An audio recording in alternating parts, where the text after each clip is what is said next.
Shalom everyone. हमारे आज के पार्शा का नाम है पार्शा एकव, जो तौरात की 5वीं किताब देवारीम यानी अस्तिस्ना का तीसरा हिस्सा है। ये पार्शा जो अस्तिस्ना 7 बाब 12 आयत से 11 बाब 25 आयत पर मुश्तमिल है। इब्रानी लफ्ज एकव का मतलब है की वजह से या नतीजा के तौर पर। एकव का लफ्जी मतलब एड़ी भी है, जिसे मुफस्सरीन आजिज़ी और इन छोटे अहकाम की एक अहमियत से जोड़ते हैं, जिन्हें लोग मामूली समझकर नजरअंदाज कर देते हैं। इस पार्शा में जो हमने रीडिंग की है, उसकी चंद एक बात मैं आपके सामने रखना चाहता हूँ।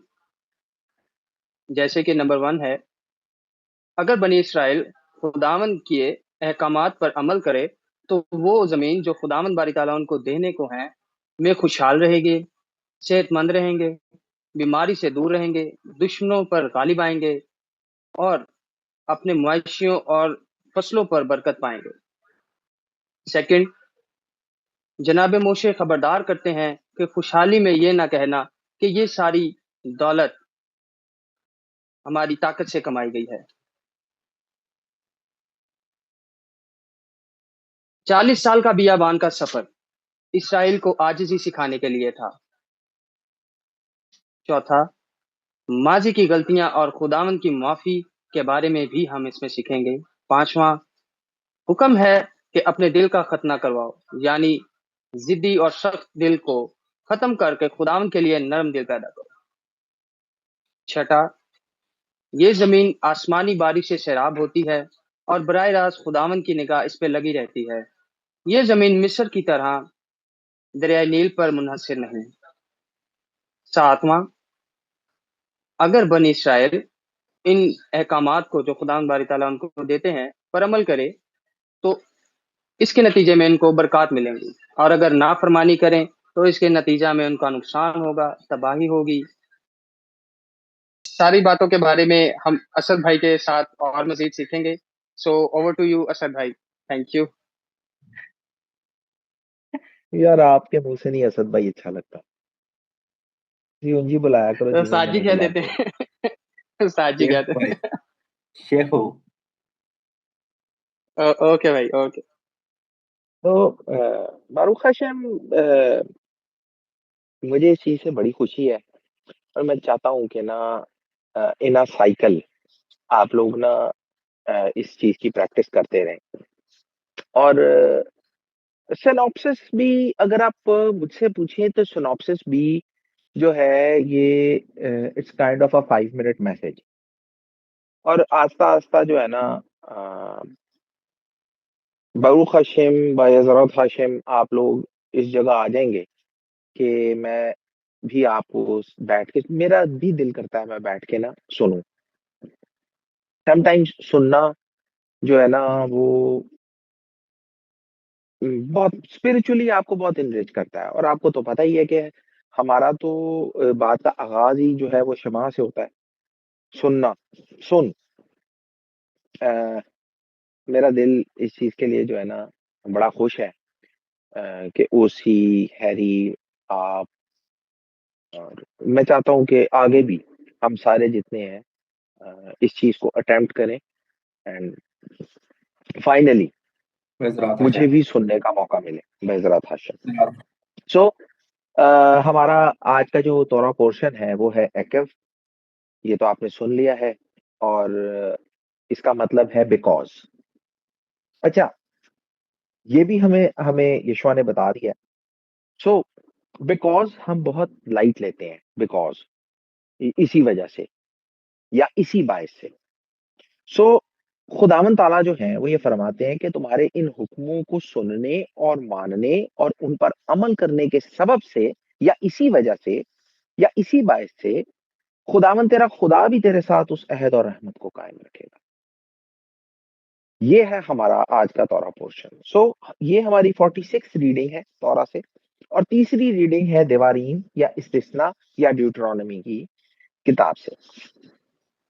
और एकव जो है, इसका जो है एक मतलब एड़ी भी लिया जाता है। ये जो है जो लफ्ज है ये सेम रूट लेटर जो है वो शेयर करता है, और इसी से जो है वो याकूब जो है वो फॉर्म हुआ, जिनका एक्चुअली मतलब जो है वो एड़ी है। और जैसा कि आपको याद होगा कि बुजुर्ग याकूब जब पैदा हुए हैं तो उन्होंने अपने भाई की एड़ी पकड़ रखी थी। सो ये जो हमारा तौरा पोर्शन है, अगर आप इसको पढ़ें तो आपको ये पता लगेगा कि ये तौरा पोर्शन आपको बताता है उन सारे रिवॉर्ड्स के बारे में, उन बरक़ात के बारे में जो खुदावंद ताला बनी इसराइल को देंगे, इस वजह से या इस बायस से या बिकॉज़ वो उन हुक्मों को जो है वो मानेंगे। सो रबीनो मोशे जो है उन्होंने एक एक ब्राइट फ्यूचर जो है वो बनी इसराइल के लिए जो है वो रखा है। बहुत सारी अच्छी चीजें जो है आने वाले दिनों में उनके लिए जो है वो वादा की गई हैं, जब वो मुल्क मऊदा में दाखिल होंगे। लेकिन इसके साथ जो एक शर्त है, जैसा कि मैं पिछले हिस्सों में आपको बता चुका हूँ कि it's formed like a treaty, और ट्रीटी के शराइत और ज़वाबित में ये चीज है कि अगर वो खुदावंद के हुक्मों को मानेंगे। सो रबीनु मोशे जो है वो इस चीज का वादा करते हैं लोगों से कि उनको बेबहा बरकतें मिलेंगी, और मुआवजाना तरीके से उनको जो प्रॉस्पेरिटी है, मालो दौलत है, और जो फर्टिलिटी है, वो सब हासिल होगी। इवन के जो वबा और बीमारियां हैं वो उनसे दूर रहेंगी। वो अपने दुश्मनों पे जो है वो फतह पाएंगे, और जो वहां कौमें बसती हैं उनको निकाल बाहर करेंगे। खुदावन तेरा खुदा तुझे तुझसे मोहब्बत रखेगा और तुझे बरकत देगा। सो रबीनु मोशे जो है वो इनको एक चीज के लिए भी इनकरेज करते हैं कि तुमने इन कौमों से जो है खौफजदा नहीं होना। ये चीज याद रखनी है कि खुदावंद ताला ने तुम्हारे लिए मिस्रियों को कैसे शिकस्त दी थी, और वही खुदा, वही तुम्हारा खुदा जो तुम्हें मिस्र से निकाल कर लेके आया, वो तुम्हें जो है इस जमीन का मालिक भी बनाएगा। और ये सारी बातें जो है वो कौम के लिए काफी इंकरेजिंग है। It's kind of a bright future for the nation. लेकिन अगेन इसके साथ जो शर्त जुड़ी है वो ये है कि अगर तुम खुदावंद ताला के हुक्मों को मानोगे, खुदावंद ताला के हुक्मों को मानना, उन पर चलना जो है ना, ये बरकत का सबब बनता है। तो एक हवाला हम जरूर पढ़ेंगे इस सारे को वैलिडेट करने के लिए, वो है इस्तिस्ना 8:1। अगर कोई प्लीज मेरी हेल्प करे। जी भाई। सब हुक्मों पर जो आज के दिन मैं तुझको देता हूं तुम एहतियात करके अमल करना, ताकि तुम जीते और बढ़ते रहो, और जिस मुल्क की बाबत खुदावंद ने तुम्हारे बाप दादा से कसम खाई है तुम उसमें जाकर उस पर कब्जा करो। आमीन। जी आमीन। सो आज जिस बात पे हम गौर करेंगे ना इस पोर्शन के रेफरेंस में, वो है पावर, करप्शन, स्टबननेस, और रबीनु मोशे का इन सारी बातों की दोहराई। बनी इसराइल का मुल्क मऊदा में जाना एक चैलेंजिंग अमल था। जो लोग तौरे तौरा से वाकिफ हैं, और ये जितने भी इवेंट्स तौरा में गुजर रहे हैं, और उसके बाद जब बुजुर्ग यशुआ की किताब में जब आप पढ़ें तो आपको पता लगेगा कि जब बनी इसराइल ने लैंड को कॉन्कर करना शुरू किया, it was not an easy task, it was quite challenging. अब जब उन्होंने लैंड के अंदर एंटर होना है, एंटर तो होना है, लेकिन उनको फतहमंद भी होना है। सिर्फ एंटर होना काम नहीं, वहां पे वो जो लोग बसते हैं जो कि जिनके बारे में आपको याद होगा, जो जासूसों ने आके जो रिपोर्ट की थी, वही लोग वहां बस रहे थे। लोग वही थे, मुकाबला भी उन्हीं के साथ था। पर खुदावंद ने उनसे वादा किया था कि इनसे घबराना नहीं है। जंग खुदावंद की है, खुदावंद तुम्हारी तरफ से जंग करेगा, इनसे डरना नहीं है। लेकिन ओवरऑल जो उनकी जो जो सिनेरियो था, conquering the land, it was quite challenging. एक एक चीज मैं आपको यहां बताना चाहता हूं कि जब आप ओप्रेस होते हैं, जब आप गुर्बत में होते हैं, या जब आप मुसीबत में होते हैं, तो आपकी सिचुएशन कुछ इस तरह की होती है कि कोई ना कोई एलिमेंट ऐसा होता है, कोई ना कोई शख्स ऐसा होता है, कोई पर्सन है, एलिमेंट है, हालात हैं, व्हाटसोएवर, जिसको आप जो है उसको इसका जिम्मेदार समझते हैं। But there is someone to blame. लेकिन जब आपको ओनरशिप मिलती है, जब आपको पावर मिलती है, तो आपको इसके साथ एक और भी चीज मिलती है, और वो है रिस्पॉन्सिबिलिटी। तो जो मैं कहना चाहता हूं वो ये है कि आप मुश्किल में है ना, आप गरीब हैं, आपने किसी ना किसी पे ब्लेम कर देना है, भाई मेरे हालात ऐसे हैं, या उस बंदे की वजह से जो है ना मैं परेशानी में हूं। लेकिन मसला ये है कि जब आपके पास पावर भी आ गई, ओनरशिप भी आ गई, लैंड भी आ गया, अथॉरिटी भी आ गई, अब आप किसको ब्लेम करेंगे? सिचुएशन चैलेंजिंग हो जाती है। सो एक रेफरेंस हम पढ़ेंगे, वो है इस्तिस्ना 9 बाब उसकी 5वीं और 6ठी आयत। और हम इन सारी चीजों के रेफरेंस में इसी बेकॉज को जानने की भी कोशिश करेंगे। प्लीज अगर आप मेरी मदद करें, इस्तिस्ना 9 बाब उसकी 5वीं और 6ठी आयत। जी भाई। तू अपनी सदाकत या अपने दिल की रास्ती के सबब से उस मुल्क पर कब्जा करने को नहीं जा रहा है, बल्कि खुदावन तेरा खुदा इन कौमों की शरारत के बायस इनको तेरे आगे से खारिज करता है, ताकि यूं वो उस वादे को जिसकी कसम उसने तेरे बाप दादा अब्राहम और इसहाक और याकूब से खाई पूरा करे। गर्ज तो समझ ले कि खुदावन तेरा खुदा तेरी सदाकत के सबब से ये अच्छा मुल्क तुझे कब्जा करने के लिए नहीं दे रहा है, क्योंकि तू एक गर्दनकश कौम है। आमीन। Mean thank you.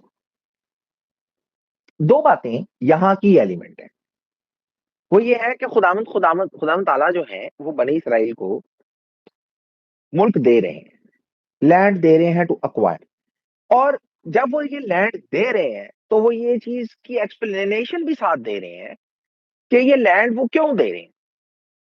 सो पहली बात नंबर 1 ये है कि कौमों की शरारत की वजह से, यानी वहां जो कौमें बसती हैं वो शरीर कौमें, उनके अमाल ऐसे हैं कि वो जमीन उनको उगले दे रही।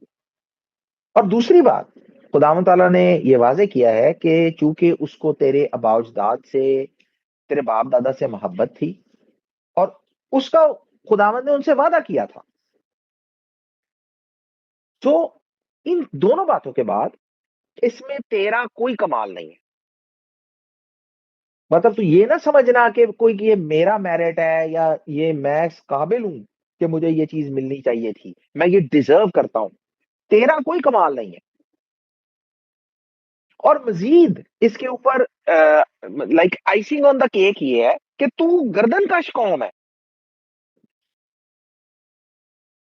एक मिनट के लिए इमेजिन करें, एक कोच है और वो अपनी टीम से ये कह रहा है, हम सब एक टीम है, इमेजिन करें हम सब एक टीम है और हमारा कोच है, और कोच अच्छा है, पर वो ये हमें कह रहा है हम एक मैच जीत के आए हैं, एक मुश्किल मैच है जो हम, वेरी चैलेंजिंग मैच जो हम जीत रहे हैं, जीत के आए हैं। और कोच अपनी टीम से कह रहा है तुम इसलिए नहीं जीते कि तुम अच्छा खेले, बल्कि दूसरी टीमें नहायत बुरी थी।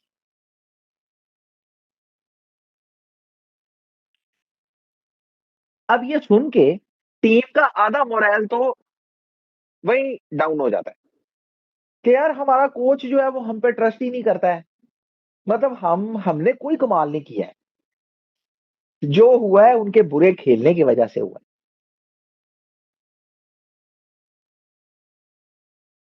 और ये जो स्टेटमेंट है, it's kind of shocking and it's crushing the self esteem.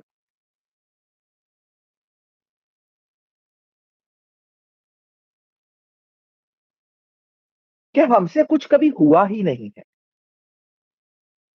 लेकिन रबीनो मोशे जो है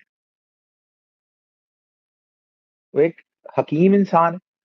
खुदावंद ताला ने उनको डिवाइन विजडम अता की थी। वो एक एक बैलेंस बनाने की कोशिश करते हैं। एक तरफ तुम्हारा दिल जो है वो फूल ना जाए, तुम ये ना समझने लगो कि ये हमारा मेरिट था, हम इस काबिल थे, हम ये लैंड डिजर्व करते थे। नहीं, तुम नहीं करते थे। दूसरी तरफ वो लोगों को ये इनकरेज भी करते हैं। और इसके लिए मैं अगेन हमेशा की तरह, जो कि मैं हमेशा करता ही रहूंगा आने वाले दिनों में भी, जब तक हमारा तौरा साइकिल खत्म नहीं होता, और बजरत हाशिम मेरे हमारे नेक्स्ट तौरा साइकिल में भी ये बात मैं हमेशा ही कहता रहूंगा कि अगर आप ये पोर्शन पढ़ेंगे तो आपको ये पता लगेगा कि बहुत सारी बातें जो कि हम शायद इस वक्त सब यहां नहीं कर सकते, लेकिन आपको तौरा पोर्शन अगर आप पढ़ें तो आपको ये मालूम पड़ जाएगा कि बहुत सारी बातें वो उनको इनकरेज करने के लिए भी करते हैं। और इनकरेज करने के लिए क्यों करते हैं कि भाई एक तरफ तुम जो है ना वो मगरूर ना हो जाना, दूसरी तरफ डिस्करेज ना हो जाना, ताकि तुम इस मुहिम को जो आगे आने वाली है वो चैलेंजिंग है, तुम उसमें हिस्सा ले सको। और ये आसान काम नहीं था।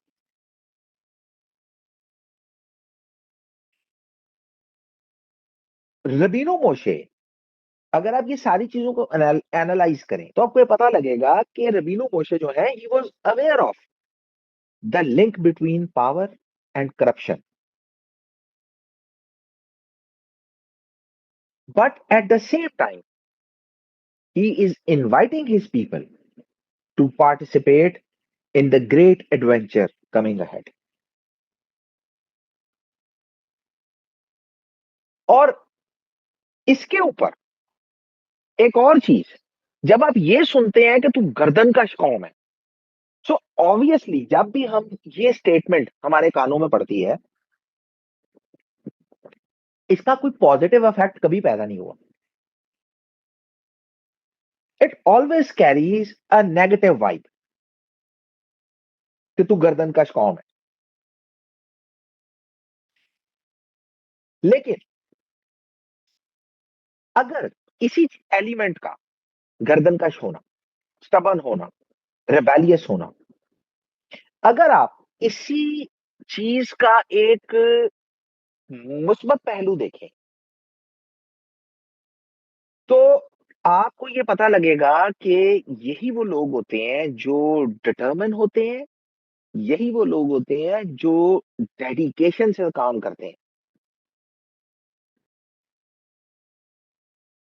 एंड टेल यू, थोड़ा सा गर्दन का हुए बिना आप किसी मकसद से कमिटेड ही नहीं रह सकते।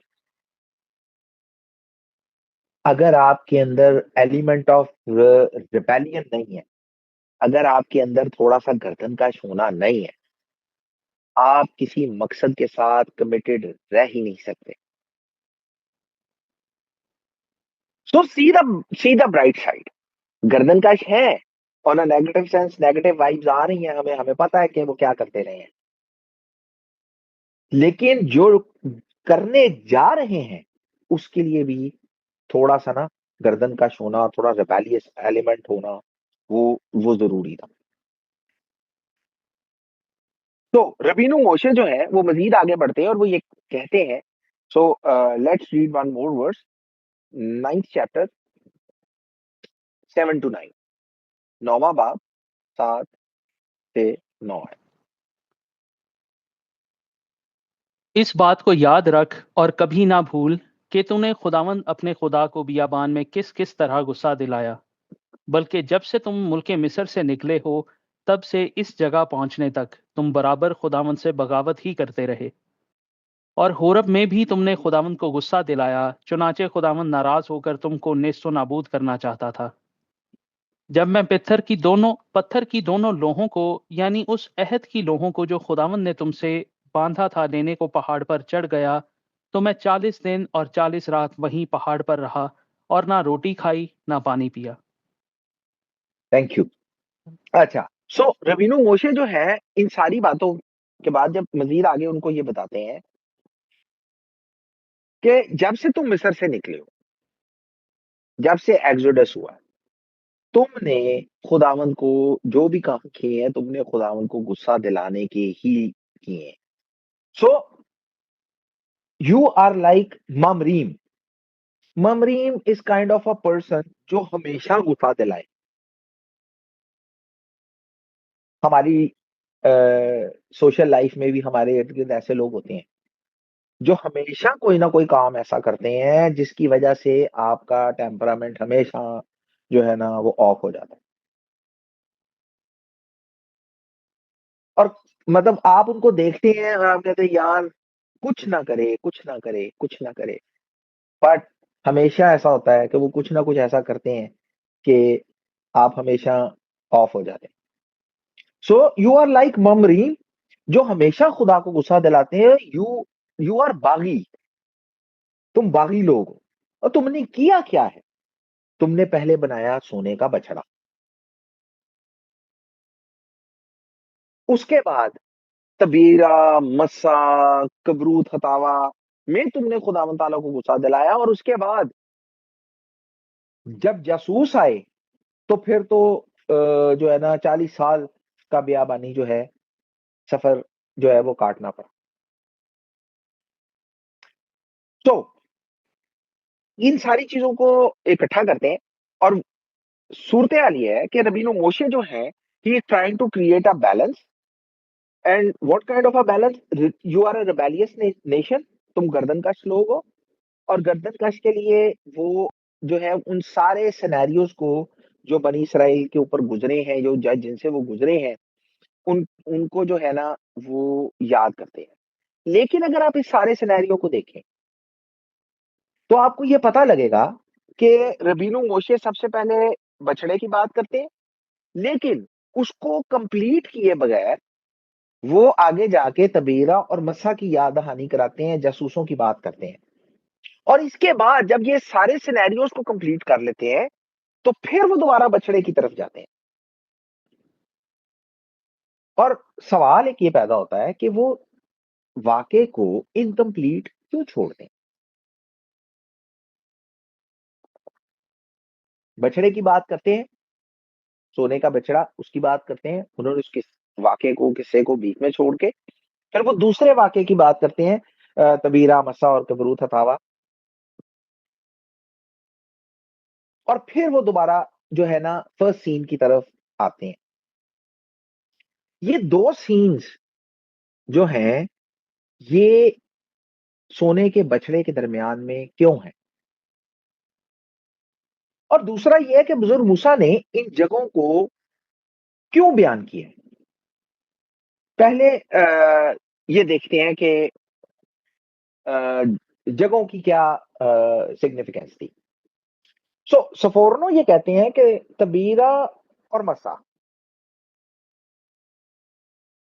बुजुर्ग मूसा का सफोरनो के मुताबिक बुजुर्ग मूसा का ये ख्याल था, ही थॉट कि सोने के बछड़े के बाद, इतनी बड़ी खता करने के बाद,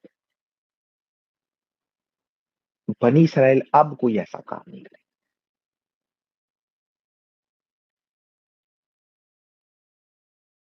तो जो इन सारे सिनेरियो से वाकिफ है, बनी इसराइल के निकलने से लेके मुल्क मऊदा में जाने तक, एक दफा ना यू स्माइल, जब बंदा ये बात सुनता है ना कि सफोरनो ये सोच रहे हैं कि बुजुर्ग मूसा का ख्याल था कि बछड़ा बनाने के बाद ये लोग कोई और ऐसा काम नहीं करेंगे, one is one is enough. लेकिन उन्होंने शिकायतें करना शुरू कर दिया, कंप्लेन करना शुरू कर दिया, उन्होंने बुड़बुड़ाना शुरू कर दिया, मन के बारे में कंप्लेन शुरू हो गई, गोश्त के बारे में, हाय वो गंदने, वो खीरे, वो मच्छी। हमें याद है, मैंने खुद मच्छी का वो फीलिंग आती है जरा थोड़ी सी। अरे मतलब मच्छी, वो सारी कंप्लेन्स उन्होंने शुरू कर दी। और कहने की बात ये है, ये किस तरह कर लेते हो, कैसे कर लेते हो ये? मतलब बछड़ा बनाने के बाद फिर खुदा को गुस्सा दिला दिया। सो सफोरनो के मुताबिक रबीनो मोशे जो है, he was actually trying to convey his frustration and disappointment. और वो फ्रस्ट्रेशन और वो डिसअपॉइंटमेंट उन्होंने कैसे कन्वे किया है कि you are stubborn, you are rebellious, तुम बागी हो, तुम कर्तनकश हो। यू एंड स्टबन और बागी, ये कौन है? कौन स्टबन होता है? ये एक बड़ा कॉमन सा लफ्ज है, नॉर्मल हमारी कम्युनिकेशन कन्वर्सेशंस में यूज होता है। स्टबन है कौन? So the one who is not easy to teach, they are fixed in their position, not listening. हमारे ईमान का आगाज क्षमा से होता है, सुन। और स्टबन वो लोग हैं जो कि सुनते ही नहीं। So the greatest of the versus, क्षमा इसराइल, वो भी सुन से स्टार्ट होती है, और ये वो है जो सुन भी नहीं रहे। सो वो डिफाइन करते हैं कि तुम इस कैटेगरी के लोग। और इन सारी चीजों के बाद, अपनी सारी डिसअपॉइंटमेंट्स, अपनी इस फ्रस्ट्रेशन के बाद, जब वो बछड़े के बाद जब वो ये प्लेसेस को मेंशन करते हैं, मसलन तबीरा, तबीरा मींस बर्निंग। आप इसको गिनती 11:3 में जो है देख सकते हैं।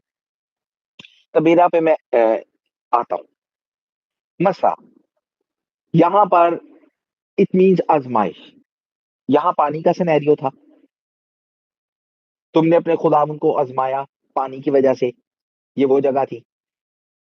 कबरूत हतावा तो जो है ना, भूलने वाली जगह ही नहीं है। बेसिकली इसका मतलब है हिर्स की कब्रें। आपके साथ कभी ऐसा हुआ कि you are so hungry, you were so, मतलब लाइक क्रेविंग आपके अंदर ऐसी शदीद है कि जिस चीज को आप क्रेव कर रहे हैं वो आपके सामने आई है, तो आपको दुआ करना भी याद ना रही हो, को ये भी याद ना रहा हो कि इसके लिए हमने खुदावंद ताला का शुक्र अदा करना है। It happens to me a lot. मैं किसी की बात नहीं करूंगा, मैं अपने से बात शुरू करूंगा। आप अपना अपना जायजा खुद ले सकते हैं।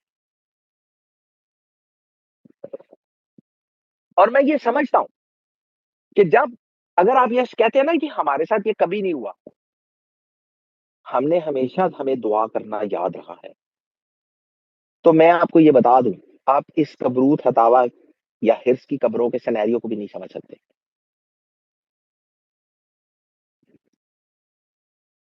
एक दफा मेरे साथ ये हुआ था, मतलब इन वन सिनेरियो। और जब मैं खाना शुरू हो गया तो मुझे याद आया मैंने तो दुआ ही नहीं की। और the next thought which came to my mind was कबरूत हतावा, एग्जैक्टली। अब मुझे अचानक ये एक वो दिमाग में बल्ब जला कि ये हिर्स की कब्रें क्यों थी, उन्होंने क्या गलत कर दिया था? क्या रोटी खाना गलत है? That was the moment of realisation. So Taberah, burning, गिनती 11:3 में आप देख सकते हैं। और too much amazement, they were just complaining, not for anything, they were just complaining. अगर आप ये रेफरेंस पढ़े तो आपको ये पता लगेगा कि वहां हो क्या रहा था, दे वर जस्ट कंप्लेनिंग। समटाइम्स हम कई दफा किसी को गुस्से में कहते हैं, यार तेनू हर शायद से मसला है, कोई काम भी तेरे लिए करो तेनू मसला है।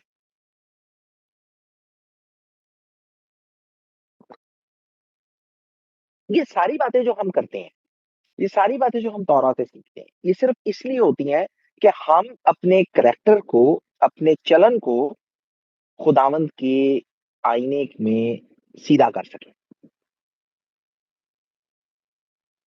हमें भी ये पता लगे कि हम इस तरह की गलतियां, खताएं कहाँ कहाँ करते हैं, कैसे कैसे करते हैं।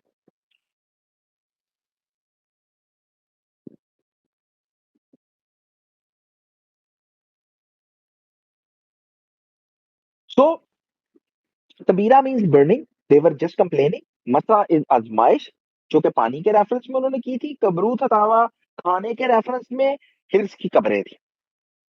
और इन तीनों जगहों में देयर इज अ सिमिलैरिटी। और सिमिलैरिटी क्या है कि इन तीनों जगहों पे उन्होंने किया ये है कि उन्होंने खुदा को गुस्सा दिलाया। खुदा को गुस्सा दिलाने के बाद रबीनु मोशे जो है उन्होंने उनकी सिफारिश की है। नंबर वन, खुदा को गुस्सा दिलाया। नंबर टू, रबीनु मोशे ने उनकी सिफारिश की। नंबर थ्री, खुदा ने उनको माफ कर दिया।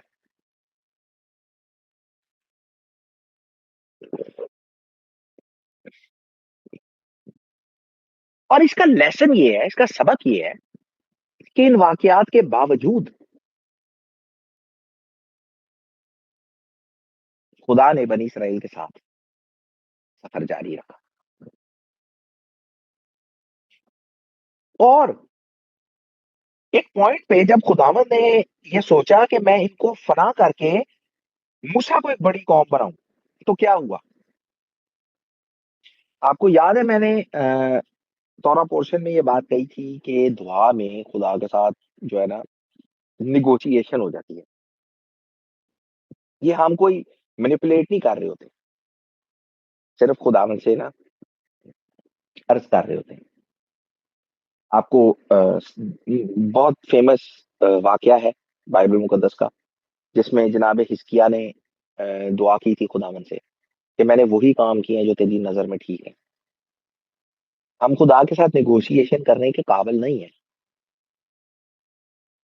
लेकिन कभी कभी क्या खुदा को नहीं पता था कि इस शख्स ने वही काम किए हैं जो मेरी नजर में ठीक है? क्या खुदावंद ताला माफ फरमाए, क्या हमें खुदा को याद कराने की जरूरत होती है?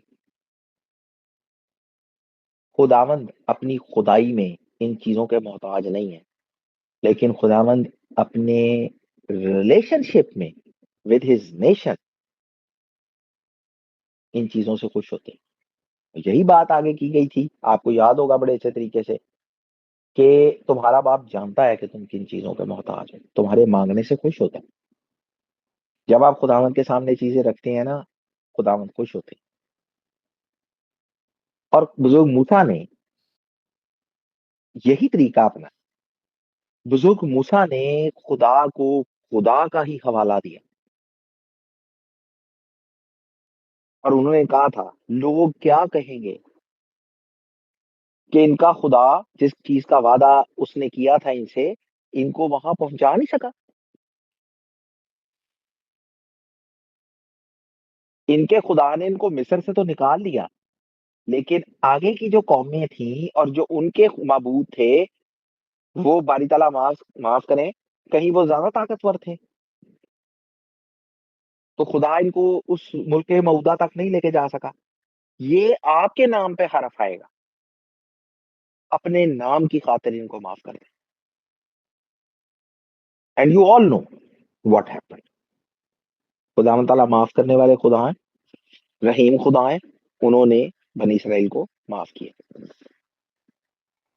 सो दैट इज वाई बुजुर्ग मूसा ने अपने इस तवील वाज में इन जगहों को नामों के साथ मेंशन किया, ताकि हमें पता लगे कि हमने जो बनी इसराइल है उसने किस किस सिनेरियो के अंदर किस किस जगह पे किया क्या क्या था।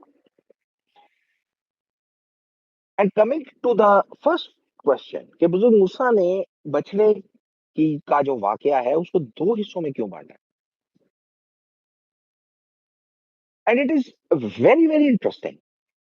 बुजुर्ग मूसा ने जो जगह आपने सुनी, जो मेंशन की हैं, अगर आप यहां देखेंगे तो आपको ये पता लगेगा कि कौम ने गुस्सा दिलाया, बुजुर्ग मूसा ने सिफारिश की, खुदा ने माफ किया, कौम ने कुछ नहीं किया। So let me repeat it again.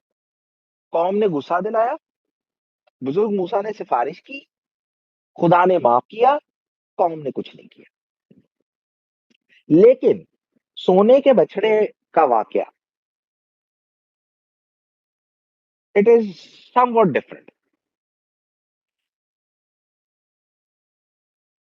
और उस वाक्य को रामबान ये कहते हैं कि बनी इसराइल अपने इस गुनाह के एवज मरने को भी तैयार थे, और दे रिपेंटेड, उन्होंने तौबा की। और उन्होंने तौबा की, किसी को याद है कि इसका क्या साइन था कि उन्होंने तौबा की? एनीवन, किसी को याद हो कि इसका क्या साइन था कि उन्होंने तौबा की?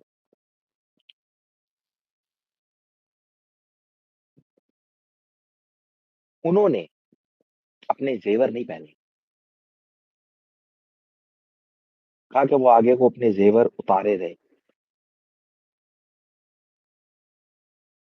दे were actually participating in the process of atonement.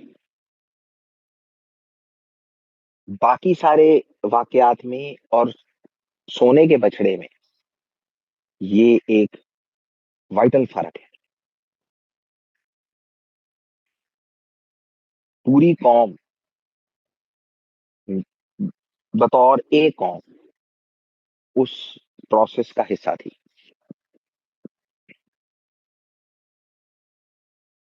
इस्तिस्ना की किताब बुजुर्ग मूसा की जिंदगी के करीबन 6 हफ्तों पर मुश्तमिल है।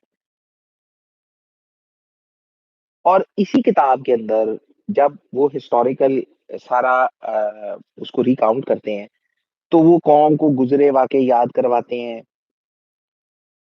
ये सारी चीजें उनके सामने प्रेजेंट करते हैं।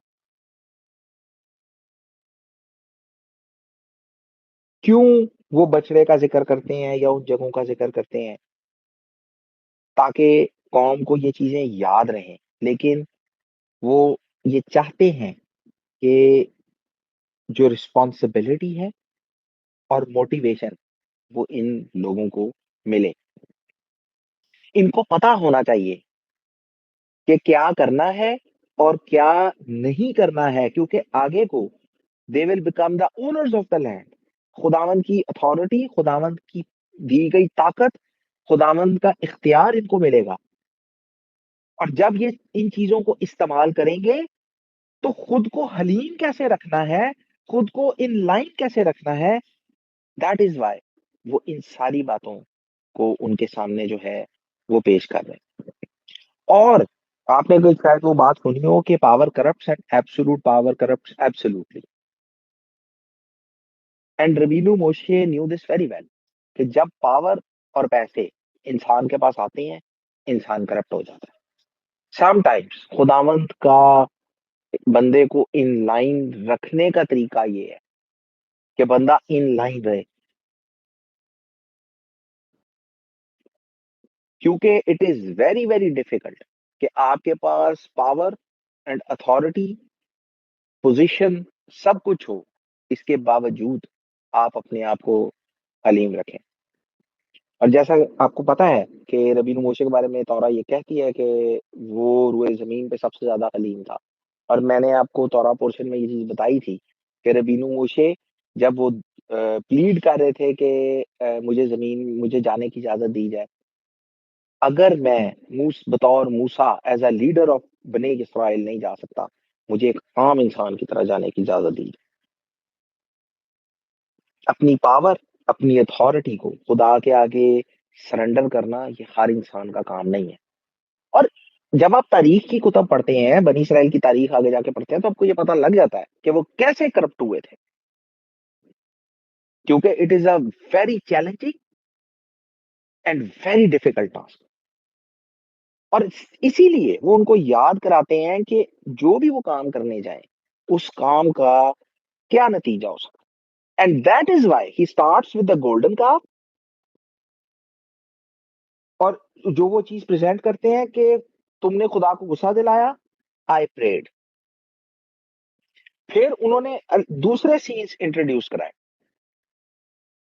जहां पर उन्होंने खुदा को गुस्सा दिलाया, बुजुर्ग मूसा ने दुआ की, खुदा ने माफ किया, कौम ने कुछ नहीं किया। Then he goes back to the golden calf और फिर वो उनको ये बताते हैं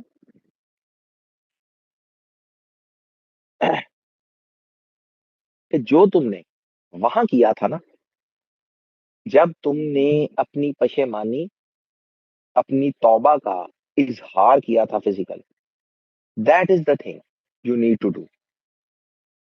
ये मत करना कि कुछ ना कुछ करके, कोई ना कोई हरकत करके सब कुछ अपने लीडर पर फेंक देना। जा भाई, हमने तो कर दिया जो करना था, अब जा तू दुआ कर हमारे लिए। Don't do that. Take responsibility, जो तुमने किया है उसको ओन करो, and when you own it you do accordingly.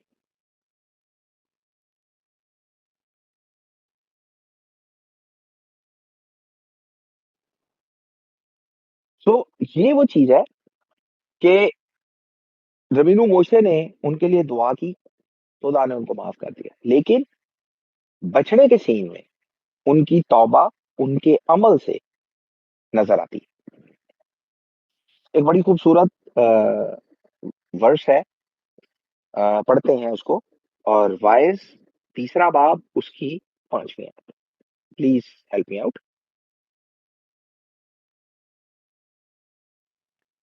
जी भाई, वाइज तीसरा बाब 5वीं आयत। तीसरा बाब 5वीं आयत।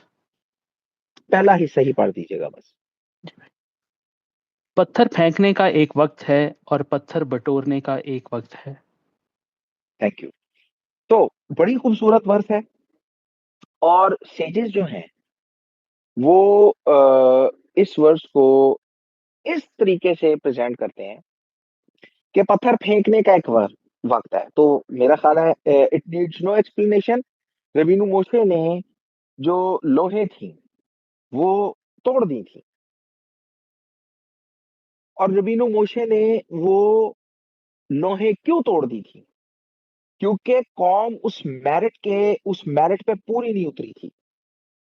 वो कौम के लिए खुदा की तरफ से वो लोहे, वो वादे, ठीक है, वो शरा लेके आए, और उन्होंने आगे आते क्या देखा कि ये आगे क्या हो रहा था। उन्होंने वो लोहे तोड़ दी, because they people were not up to the mark, they deserve जो उनके हाथ में था। और फिर इस वाक्य के बाद व्हेन दे रिपेंटेड,